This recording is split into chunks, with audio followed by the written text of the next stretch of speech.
Pernahkah kalian membayangkan rasanya berdiri di depan tembok manusia setinggi gunung, sementara di belakang kalian hanya ada jurang kematian? Tahun 636 Masehi, di tepian sungai Yarmuk, 200.000 prajurit elit Kekaisaran Romawi, dengan baju besi mengkilap dan suplai tak terbatas, sedang menatap remeh ke arah 40.000 orang Arab yang terlihat dekil, haus, dan kalah jumlah 1:5. Secara logika matematika, orang-orang Arab ini harusnya mati dalam hitungan jam. Kaisar Heraklius sudah menyiapkan perayaan kemenangan di Konstantinopel. Tapi ada satu hal yang Romawi lupa. Mereka sedang melawan pria yang jatuh cinta pada kematian, sama seperti Romawi jatuh cinta pada kehidupan. Dan hari itu, sejarah tidak ditulis dengan tinta, tapi dengan badai pasir yang mematikan. Hari pertama sampai kelima adalah neraka yang repetitif. Bayangkan panas matahari Syam yang membakar kulit sampai melepuh. Romawi terus menerobos, mencoba menggilas pasukan Muslim dengan kavaleri berat mereka. Lebih parah lagi kondisi di perkemahan Muslim, situasinya kritis. Luka-luka sudah tidak terhitung. Tapi ada satu sosok yang bergerak seperti hantu di medan perang, Khalid bin Walid. Dia tidak panik, dia justru menunggu. Dia membiarkan pasukannya ditekan sampai ke titik nadir. "Tahan!" teriaknya setiap kali sayap pasukannya hampir rontok. Ketegangan mencapai puncaknya di hari keempat, yang dikenal sebagai Hari Kehilangan Mata. Pemanah Romawi menghujani pasukan Muslim dengan ribuan anak panah, sampai-sampai langit berubah gelap. Puluhan sahabat Nabi kehilangan penglihatan mereka hari itu. Bayangkan, mereka bertarung dalam kegelapan, hanya mengandalkan suara denting pedang dan teriakan takbir.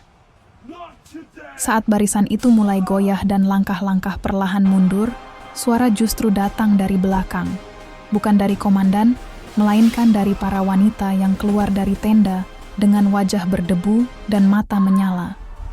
Di antara mereka berdiri Hindun binti Utbah, menggenggam tiang tenda dan berseru, "Kalau kalian mundur dari pengecut itu, kalian bukan suami kami lagi." Kata-kata yang menghantam lebih keras dari pedang manapun. Di depan ada kematian yang nyata, tapi di belakang ada kehormatan yang dipertaruhkan. Seketika para prajurit sadar bahwa mereka mungkin bisa selamat dengan berlari, namun mereka tak akan pernah selamat dari rasa malu. Dan saat itulah rasa takut di dada berubah menjadi bara tekad. Lebih baik gugur dengan kepala tegak daripada hidup membawa kehinaan selamanya. Masuk hari ke-6. Semua orang mengira ini adalah akhir bagi pihak Muslim yang sudah kelelahan. Tapi Khalid bin Walid punya kartu as yang tidak masuk akal. Khalid bin Walid memerintahkan seluruh kavaleri berkumpul menjadi satu tinju raksasa. Saat itu, angin tiba-tiba berubah arah. Angin selatan azib bertiup kencang, membawa badai pasir raksasa tepat ke arah wajah tentara Romawi. Badai gurun menelan medan perang.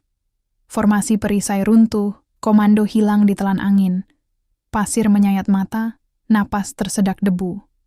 Dalam kabut pekat itu, disiplin berubah menjadi kepanikan.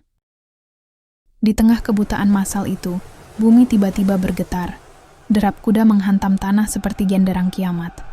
Dari balik kabut debu, muncul siluet pasukan berkuda, dipimpin Khalid, menerjang seperti takdir yang tak bisa dihentikan.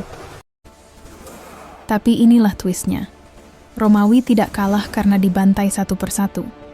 Mereka kalah karena ketakutan yang terorganisir.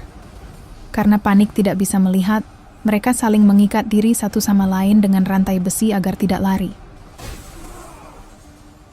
Strategi yang awalnya dibuat agar mereka berani mati bersama malah jadi jebakan maut. Saat pasukan Khalid mendorong mereka, prajurit yang jatuh di depan akan menarik ribuan orang di belakangnya ikut terjatuh ke dalam jurang terjal Wadi Ar-Raqqad. Mereka mati bukan karena pedang lawan, tapi karena beban kawan sendiri. Rantai yang seharusnya melindungi mereka berubah jadi borgol menuju liang lahat. Senja turun perlahan, menelan sisa gemuruh perang. Medan yang tadi bergetar oleh denting baja dan teriakan kini membeku dalam kesunyian yang ganjil. Angin gurun berhembus pelan, menggeser pasir di antara perisai-perisai yang patah. Panji-panji Romawi yang semula berdiri gagah kini rebah, setengah terkubur, berkibar lemah di bawah langit merah darah. Ironisnya, strategi ikat diri yang dimaksudkan untuk menguatkan barisan justru menjadi belenggu yang menyeret mereka ke jurang. Kekaisaran sebesar Romawi tidak tumbang oleh jumlah yang lebih besar, tetapi oleh tekad yang lebih kokoh dan satu hembusan angin yang datang di waktu yang tepat. Di Yarmouk, logika tetap penting, strategi tetap dihitung, tapi pada akhirnya, iman dan momentum yang menentukan arah sejarah. Setelah hari itu, peta dunia tak lagi sama. Romawi perlahan meninggalkan Suriah, dan sebuah peradaban baru mulai mengetuk pintu dunia.